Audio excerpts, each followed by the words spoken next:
तो दोस्तों आज हम लोग पढ़ेंगे हिंदी के बारे में। जो बहुविकल्पीय प्रश्न आप लोग के पेपर में पूछे जाते हैं, बहुत ही महत्वपूर्ण आप लोग का ये पेपर है। और पेपर में जितने भी बहुविकल्पीय प्रश्न आते हैं वो 20 नंबर का बहुत ही अच्छा ये प्रश्न आप लोग को बताया जाएगा, जिससे आप लोग पेपर में आसानी से हल कर सकेंगे।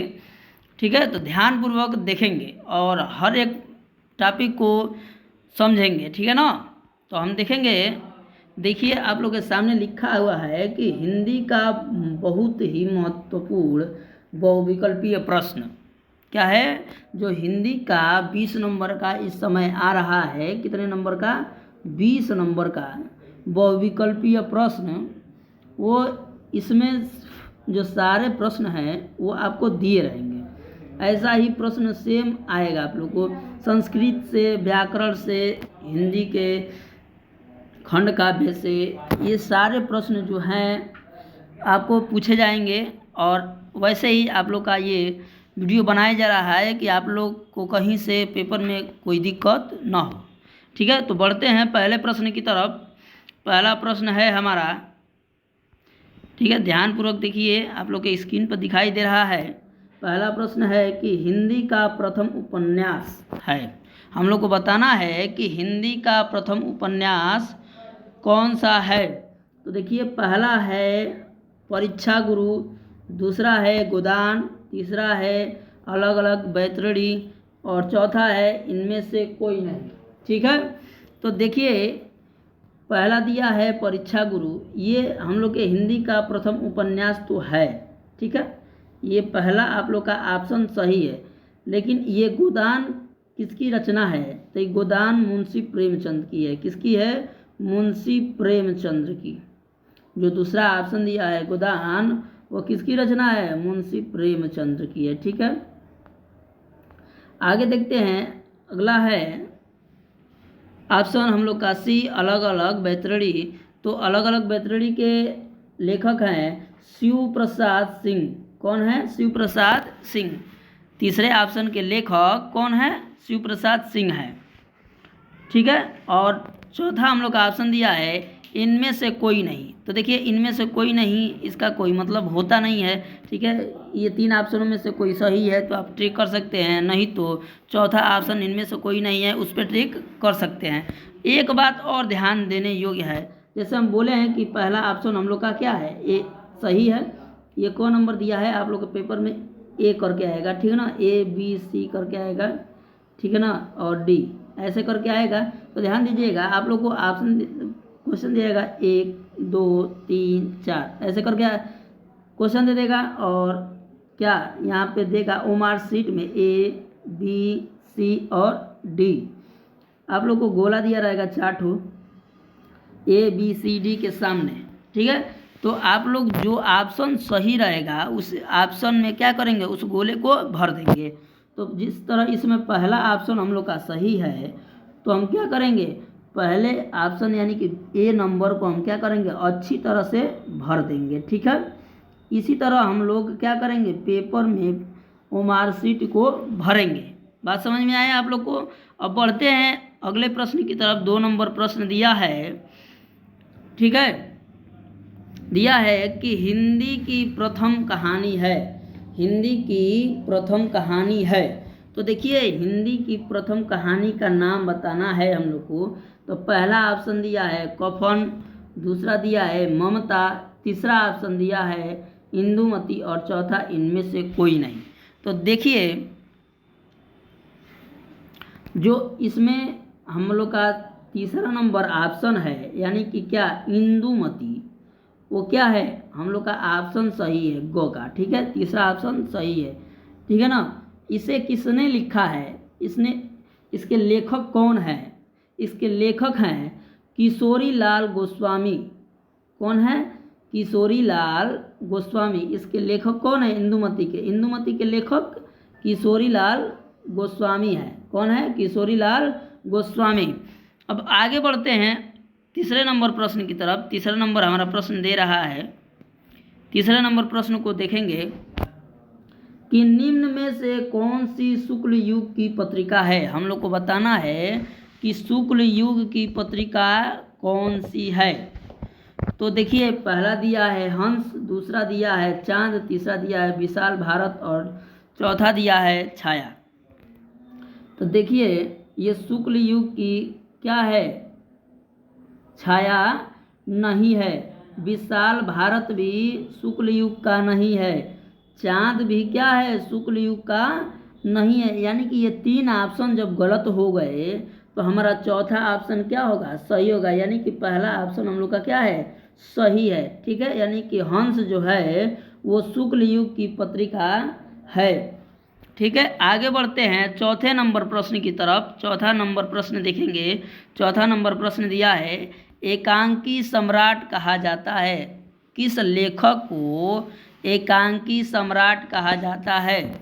तो देखिए पहला ऑप्शन दिया है राम कुमार वर्मा, दूसरा दिया है सेठ गोविंदास को और तीसरा दिया है हरिकृष्ण प्रेमी को, चौथा ऑप्शन दे रहा है राकेश क्या मोहन राकेश को। ठीक है, ये 4 नंबर क्वेश्चन का ये 4 ऑप्शन दिया है, आप लोग को बताना है। तो देखिए मोहन राकेश जो हैं एकांकी के सम्राट नहीं कहे जाते हैं। दूसरा है हरिकृष्ण प्रेमी, ये भी नहीं कहे जाते हैं। और सेठ गोविंद दास को भी क्या नहीं कहा जाता है एकांकी के सम्राट। सम्राट किसे कहा जाता है, राम कुमार वर्मा को। किसको, राम कुमार वर्मा को। यानी कि आपका क्वेश्चन नंबर 4 का पहला ऑप्शन सही है। ठीक है, आगे बढ़ते हैं अगले प्रश्न की तरफ। अगला प्रश्न हमारा है 5 नंबर। 5 नंबर प्रश्न दिया है, नागरी प्रचारणी सभा के संस्थापक थे। नागरी प्रचारणी सभा के संस्थापक थे। पहला दिया है पुरुषोत्तम दास टंडन, दूसरा दिया है मदन मोहन मालवीय, तीसरा ऑप्शन दिया है श्याम सुंदर दास और चौथा ऑप्शन दिया है रामचंद्र शुक्ल।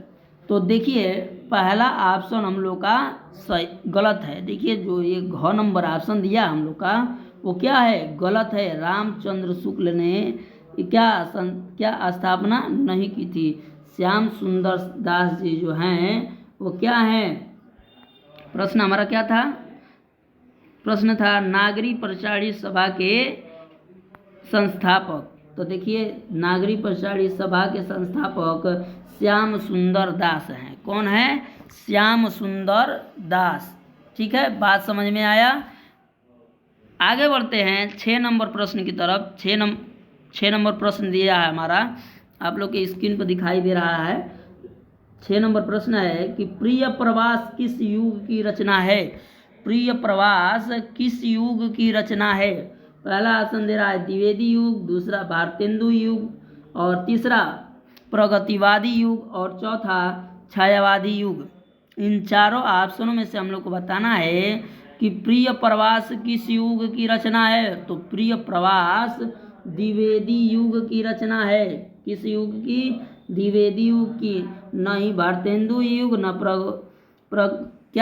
प्रगतिवादी युग और चौथा दिया है छायावादी युग, ये भी नहीं होगा। ये तीनों ऑप्शन गलत है। पहला ऑप्शन सही हम लोग का क्या, द्विवेदी युग।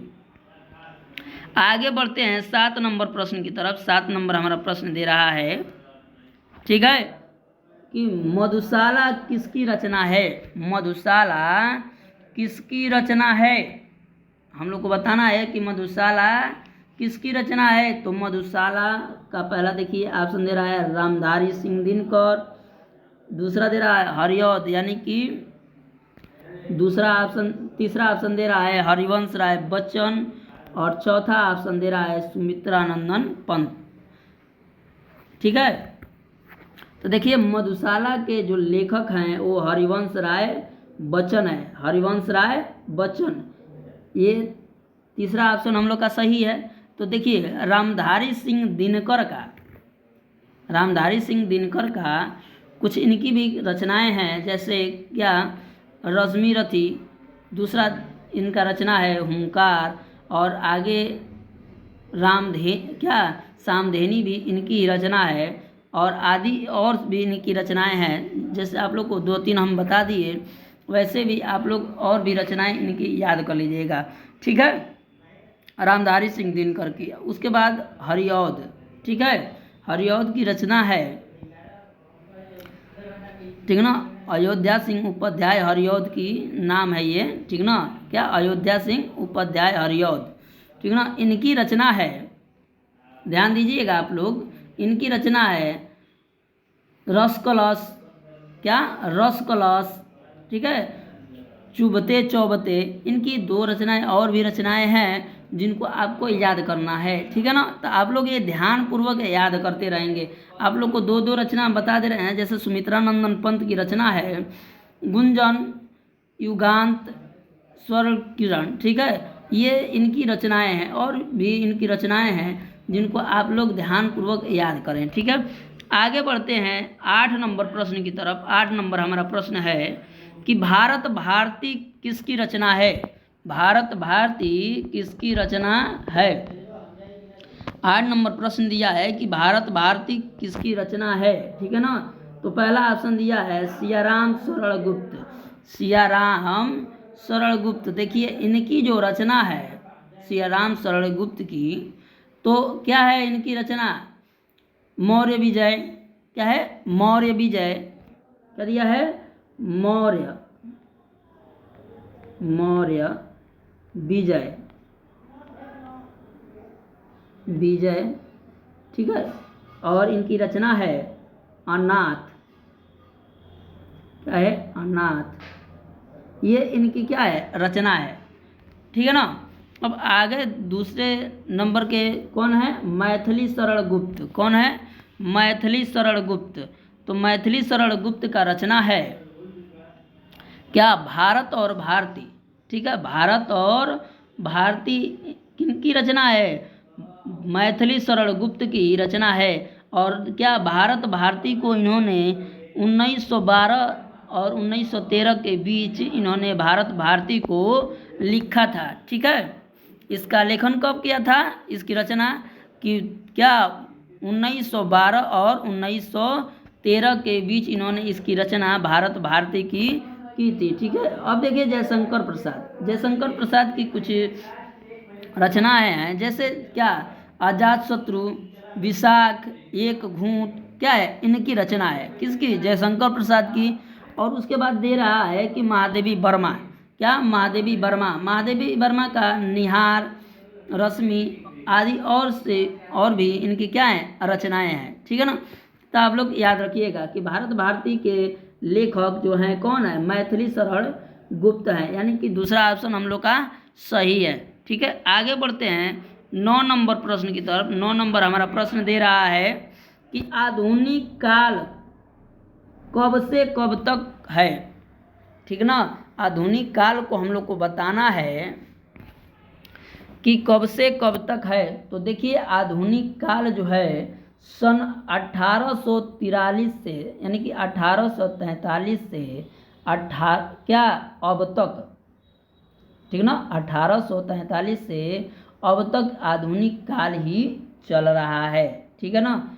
यानी कि पहला इसका ऑप्शन सही है। इसमें क्या जो रहा हमारा ऑप्शन दे रहा है 4 नंबर, ठीक है, क्या 1936 से 1943 ईस्वी तक, ये ऑप्शन गलत है। तीसरा ऑप्शन दे रहा है 1918 से 1936 तक, ये भी गलत है। और 1643 से क्या दे रहा है 1843 तक, ये भी गलत है। हमारा ऑप्शन पहला क्या है, सही है, 1843 से अब तक ये क्या आधुनिक काल चल रहा है, ठीक है। आगे बढ़ते हैं अगले प्रश्न की तरफ। अगला प्रश्न हमारा दे रहा है 10 नंबर कि क्या दे रहा है, मोतीराम किस युग के कवि हैं। मोतीराम को बताना है कि ये किस युग के कवि हैं, ठीक है ना।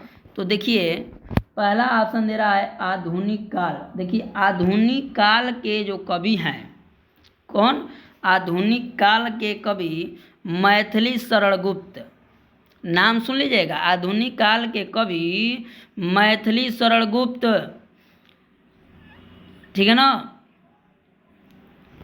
ध्यान दीजिएगा रामचरित, देखिए सॉरी, इनका आधुनिक काल के कवि हैं मैथिली सरलगुप्त, अयोध्या सिंह उपाध्याय, हरिऔध। ठीक है ना, ये क्या है, ये आधुनिक काल के कवि हैं। अब देखिए दूसरा ऑप्शन दे रहा है आदिकाल। देखिए आदिकाल के कवि हैं स्वयंभू, क्या स्वयंभू। ये तीन ही आदिकाल में कवि प्रमुख माने जाते हैं, स्वयंभू, पुष्प, ठीक है, दंत, और तीसरे माने जाते हैं धनपाल। ये तीन जो हैं कवि, ये प्रमुख कवि क्या आदिकाल में माने जाते हैं। अब आते हैं भक्ति काल की बात करें हम, तो भक्ति काल के कवि कबीरदास, तुलसीदास, सूरदास, ये जो कवि हैं ये किस युग के कवि हैं, भक्ति काल के कवि हैं। ठीक है, अब क्वेश्चन क्या ऑप्शन इसका हम चौथा देखते हैं। चौथा नंबर ऑप्शन दे रहा है रीतिकाल। ठीक है, क्या दे रहा है, रीतिकाल। तो देखिए जो हम लोग का प्रश्न दे रहा है कि मोतीराम, क्या मोतीराम किस युग के कवि हैं, तो मोतीराम हमारे, ठीक है ना, रीति काल के कवि हैं। किस काल के कवि हैं, रीति काल के। ठीक है ना, यानी कि हमारा चौथा ऑप्शन क्या होगा, सही होगा। ठीक है ना, हम लोग चौथे ऑप्शन पे ट्रिक कर लेंगे। आगे बढ़ते हैं अगले प्रश्न की तरफ। अगला प्रश्न हमारा दे रहा है 11 नंबर प्रश्न दे रहा है। 11 नंबर प्रश्न को आप लोग ध्यानपूर्वक देखेंगे।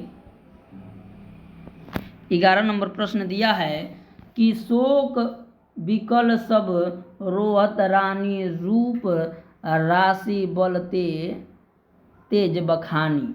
ठीक है, में कौन सा रस है, हम लोग को क्या बताना है, इस छंद में कौन सा रस है, हम लोग को क्या बताना है। इस छंद में जो लाइन लिखा गया है आप लोग के सामने, शोक विकल सब रोह और रानी रूप राशि बल तेज बखानी। ठीक है, इस छंद में कौन सा रस है बताना है। तो देखिए पहला है करुण रस, दूसरा है हमारा श्रृंगार रस, तीसरा है शांत रस और चौथा है वीर रस। तो देखिए इन सभी का परिभाषा जान लीजिए। करुण रस का उस समय बात किया जाता है जब हमारे मन में दुख शोक की भावना उत्पन्न हो, वहाँ करुण रस होता है। ठीक है ना। अब श्रृंगार की बात करें तो श्रृंगार रस का जो है हम उसे कैसे पहचानते हैं, जब किसी व्यक्ति का क्या आकर्षक जो है वो बढ़ जाए, सुंदरता बढ़ जाए, वहाँ पे क्या होता है, श्रृंगार रस होता है। जैसे एक नायक नायिका को देखकर लोग बहुत ही आकर्षित होते हैं, वहाँ पे क्या होगा, श्रृंगार रस होगा। ठीक है। अब शांत रस की बात करें तो शांत रस जब हमारे मन में क्या हो, स्थिरता की भाव उत्पन्न हो, क्या हमारा मन क्या हो, स्थिर हो, उस समय क्या कहेंगे कि उस समय कौन सा रस होगा, शांत रस होगा। ठीक है। अब चौथा ऑप्शन दे रहा है वीर रस। तो वीर रस देखिए लड़ाई युद्ध के समय जो हमारे मन में भाव उत्पन्न होता है उसे क्या कहते हैं, वीर रस कहते हैं। ठीक है। तो देखिए इसमें शोक, पहले ही शब्द दे दिया शोक, विकल सब रोहन रानी रूप राशि कल तेज बखानी, मतलब कि क्या इसमें पहले ही दे दिया है क्या, शोक, यानी कि हमको पहले ही पता चल जा रहा है इसमें कौन सा रस है, करुण रस है, यानी कि दूसरा तीसरा और चौथा ऑप्शन हमारा गलत है, पहला ऑप्शन सही है। कौन सा रस होगा, करुण रस होगा, ध्यान रखिएगा। आगे बढ़ते हैं 12 नंबर प्रश्न की तरफ। हमारा 12 नंबर प्रश्न दे रहा है, ठीक है, ध्यान पूर्वक देखेंगे आप लोग। 12 नंबर प्रश्न दे रहा है कि जो सुमिरत सिद्धि होई, क्या, जो सुमिरत सिद्धि होई गगनायक करिवर वदन के दोनों चरणों में कितनी मात्राएं हैं, हम लोग को बताना है कि दोनों चरणों में कितनी मात्राएं हैं। तो देखिए मात्राओं को हम लोग गिनते हैं। पहले तो दिया है जो, इसमें क्या है, गुरु है, तो ये क्या गिनाएगा, 2, इसमें 1, क्योंकि क्या है, लघु मात्रा है। देखिए जब भी लघु मात्रा आता है तो उसमें एक गिनाता है, और जब क्या दीर्घ यानी कि गुरु मात्रा आता है तो दो गिनाता है। ठीक है ना। तो इसमें पहले में क्या जो में वो आया है तो ये क्या है, दीर्घ मात्रा है, इसलिए क्या कहेंगे हम, दो गिनेंगे। और इसमें सु में क्या है, छोटाओं की मात्रा है तो इसमें क्या गिनेंगे, एक। और क्या दिया है, मी में क्या है, छोटी की मात्रा, तो इसमें भी एक गिनेंगे। र में ओ आता है इसलिए एक गिनेंगे। तो में एक आता है एक गिनेंगे। इसमें भी एक और इसमें भी एक, इसमें दो और इसमें भी दो। अब गिनते हैं, इसको भी गिन ले, एक एक दो एक एक। ठीक है। इसमें एक एक एक एक एक एक एक, सबका एक एक है। अब गिनते हैं मात्राओं को, 2 3 4 5 6 7 8। शुरू से गिनिए, देखिए 2 3 4 5 6 7 8, 2 10, 2 12 13 14 15 16 17 18 19 20 21 22 23 24। कितनी मात्राएं हैं, 24 मात्राएं हैं। तो हम लोग का ऑप्शन नंबर कौन सा सही हो जाएगा, ग सही हो जाएगा। ठीक है। पहला गलत है, दूसरा भी गलत है और चौथा भी गलत है। हम लोग का कौन सा ऑप्शन सही है, तीसरा ऑप्शन सही है। कितनी मात्राएं हैं, 24 मात्राएं हैं। ठीक है, समझ गए। आगे बढ़ते हैं अगले प्रश्न 13 नंबर प्रश्न की तरफ, कि चरण कमल बंधु हरिराई, क्या चरण कमल बंधु हरिराई में किस अलंकार की अभिव्यक्ति हुई है। तो पहला दिया है रूपक, दूसरा दिया है उपमा, तीसरा दिया है उत्प्रेक्षा और चौथा दिया है श्लेष। तो देखिए चरण कमल बंधु हरिराई, देखिए पद पाठ का पहला ही छंद का पहला लाइन है, इसमें जो है वो रूपक अलंकार है। क्यों, ठीक है। प्रश्न ये पढ़िएगा आप लोग, चरण कमल बंधु हरिराय, चरण किसके समान बता रहा है, भगवान के। हरि यानी होता है भगवान, जो भगवान के जो चरण हैं, पैर हैं, वो कमल के समान बता रहा है। क्या एक दूसरे का समानता किससे प्रकट कर रहा है, एक पैर से कर रहा है, तो किसी का रूप बता रहा है ना। तो इसलिए क्या होगा, यहाँ रूपक अलंकार होगा। जब एक दूसरे से कंपेयर करें, तुलना करें, ठीक ना, तो उसका क्या होता है, रूपक अलंकार होता है। ठीक है, यानी कि रूपक अलंकार पहला ऑप्शन हम लोग का सही है। ठीक है, 13 नंबर ऑप्शन का। अब देखिए 14 नंबर ऑप्शन प्रश्न आया है हम लोग का। 14 नंबर प्रश्न देखेंगे, ध्यानपूर्वक आप लोग देखिएगा। ठीक है, 14 नंबर प्रश्न दिया है कि त्रिफला का समास विग्रह है, त्रिफला का समास विग्रह है। पहला ऑप्शन दे रहा है 3 फलों का समूह, दूसरा दे रहा है 2 फलों का समूह, और तीसरा दे रहा है अमृत फल का समूह, और चौथा ऑप्शन दे रहा है इनमें से कोई नहीं। तो देखिए चौथा ऑप्शन हम लोग का गलत है, इनमें से कोई तो हो नहीं सकता है, जरूर ना कोई होगा। ठीक है, तीसरा ऑप्शन दे रहा है क्या, अमृत फल का समूह, अब त्रिफला का है 3 फलों का। अब देखिए इसका हम अगर समास विग्रह करते हैं तो क्या त्रिफला दिया है, तो इसका समास हमारा विग्रह होता है 3 फलों का समूह। क्या होगा, 3 फलों का समूह। इस जो त्रिफला दिया है इसका समास विग्रह हम करेंगे तो हमारा इसका समास विग्रह हो जाएगा 3 फलों का समूह, यानी कि पहला ऑप्शन हम लोग का क्या है, सही है। ठीक है, यानी कि ये तीनों ऑप्शन क्या हैं, गलत हैं, हम लोग का पहला ऑप्शन सही है। आगे बढ़ते हैं 15 नंबर प्रश्न की तरफ। 15 नंबर हमारा प्रश्न दे रहा है कि कपड़ा का तत्सम है, कपड़ा का तत्सम बताना है। पहला दे रहा है वस्त्र, दूसरा ऑप्शन दे रहा है क्या, करपट, तीसरा दे रहा है दुकुल, और चौथा ऑप्शन दे रहा है आप लोग का क्या, पहनावा। अब देखिए हम लोग को बताना है क्या, तत्सम रूप। किसका? कपड़ा का। तो देखिए तत्सम रूप अगर हम कहें तो कपड़ा का तत्सम रूप क्या होता है? करपट होता है। क्या होता है? करपट। यानी कि हमारा ख नंबर ऑप्शन दूसरा सही है। ठीक है, आगे बढ़ते हैं 16 नंबर प्रश्न की तरफ। 16 नंबर प्रश्न दिया है हमारा।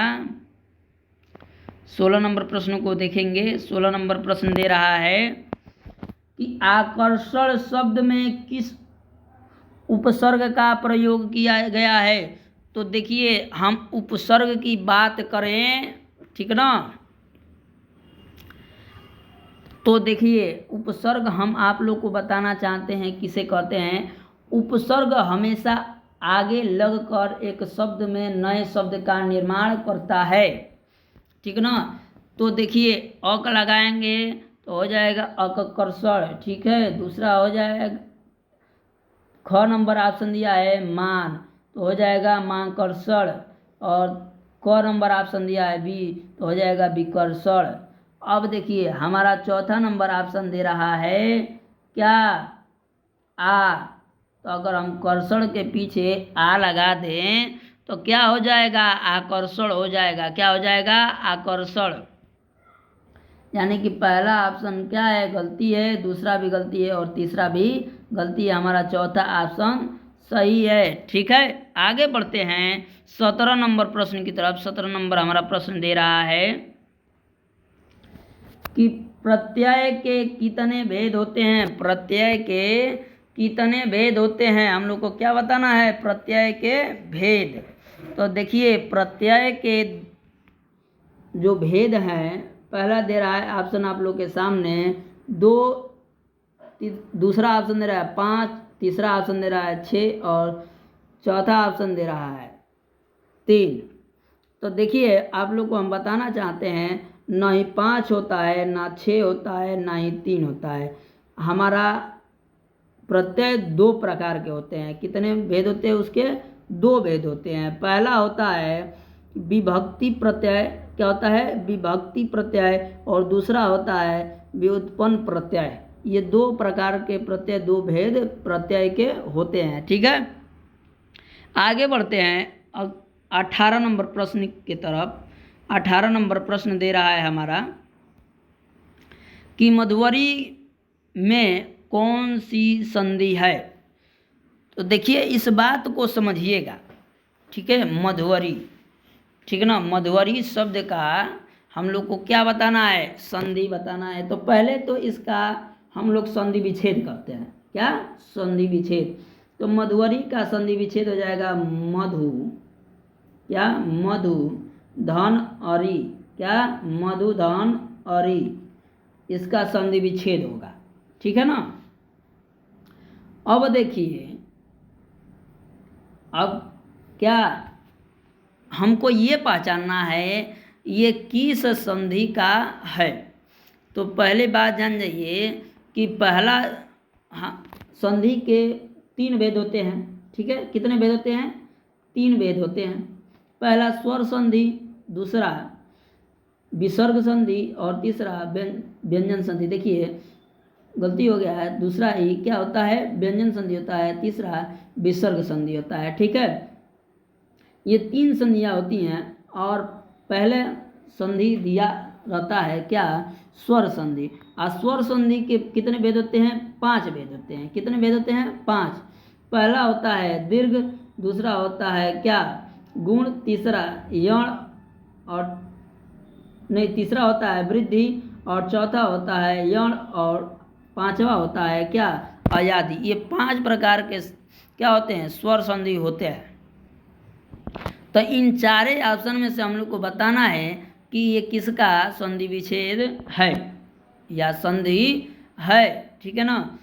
तो ये ध्यान रखिएगा, हम लोग को नियम याद होना चाहिए। ठीक है, दीर्घ संधि में ये होता है, ठीक है ना। दीर्घ संधि की अगर हम बात करते हैं तो दीर्घ संधि का ये नियम होता है कि क्या लघु स्वर और दीर्घ स्वर मिलकर आपस में मिलकर एक क्या मेल कर क्या बनाते हैं? दीर्घ बनाते हैं। हमेशा वो दीर्घ बनाते हैं, दीर्घ स्वर बनाते हैं। ठीक है ना, बात समझिएगा, दीर्घ स्वर। अगर अ के साथ आ आता है, क्या अ के साथ अगर अ आए चाहे आ आए तो क्या बनता है, आ बनता है। प्रत्येक अवस्था में ये दीर्घ स्वर संधि कहलाती है और दीर्घ अक्षर ही बनता है, ठीक है ना। तो अब क्या बात करें हम, अब बात करते हैं हम गुण स्वर संधि की। गुण स्वर संधि का नियम क्या होता है, ठीक है ना। दूसरा है गुण स्वर संधि का नियम क्या होता है, इसको हम देखेंगे। तो गुण स्वर संधि का नियम हमारा होता है कि यदि अ या आ के बाद, क्या यदि अ या आ के बाद दीर्घ, ठीक है, क्या ई या बड़ी ई, ऊ या बड़ा ऊ, री के बाद, ठीक है ना। बात समझ आ रहा है कि ई या बड़ी ऊ या बड़ा ऊ या री के बाद कोई क्या है, कोई भिन्न स्वर आए, चाहे कोई स्वर आए अलग से, सॉरी गलती हो गया, फिर से देख लीजिए।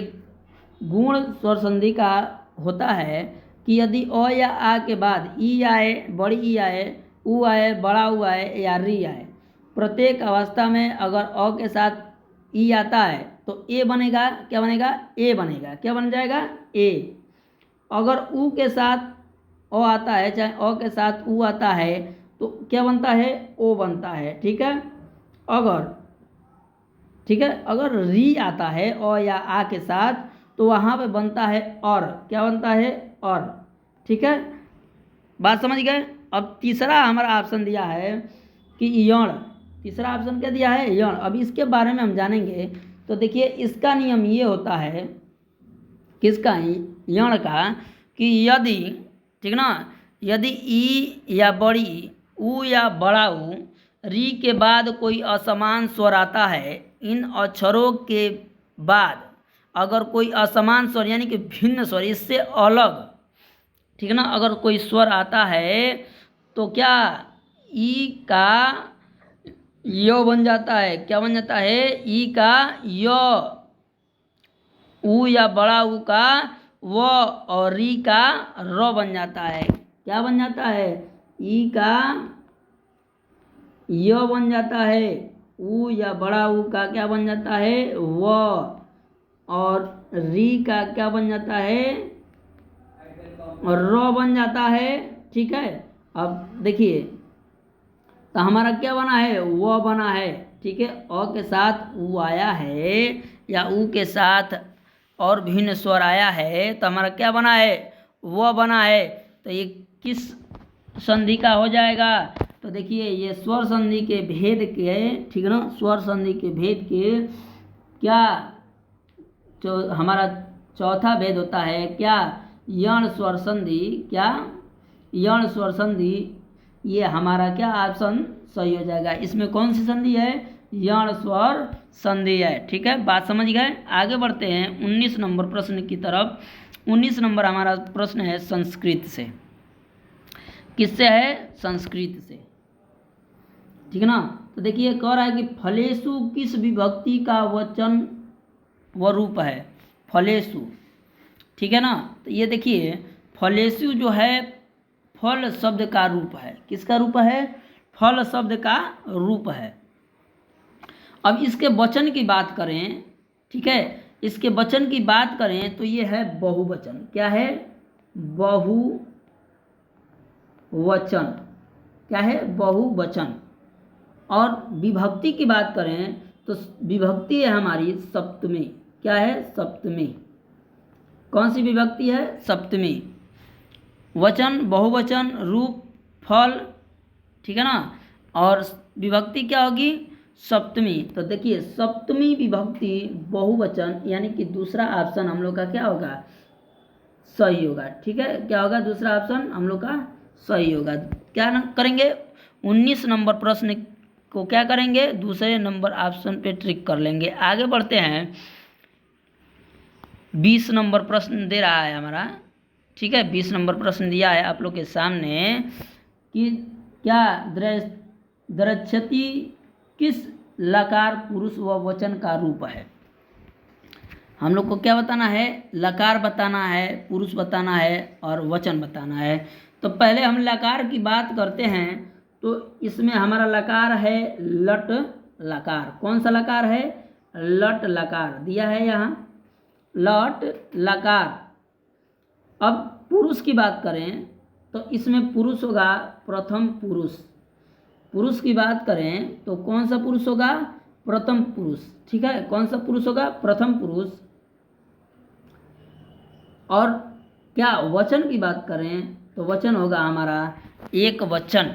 क्या होगा? एक वचन। ठीक है, यानी कि पहला ऑप्शन हम लोग का सही है। ठीक है, अब इस वीडियो में इतना ही। अगर आप लोग को वीडियो पसंद आया हो तो वीडियो को क्या करें? लाइक करें, शेयर करें, और चैनल पे नए हैं तो चैनल को सब्सक्राइब करें। और इस चैनल पे अगर आप लोग को कोई दिक्कत होता है, कोई प्रश्न नहीं आ रहा है हिंदी से या अन्य विषयों से भी, ठीक है, सारे विषयों का इस पे चलता है क्लास, और आप लोग अच्छी तरह से तैयारी कर सकते हैं कक्षा 10 की।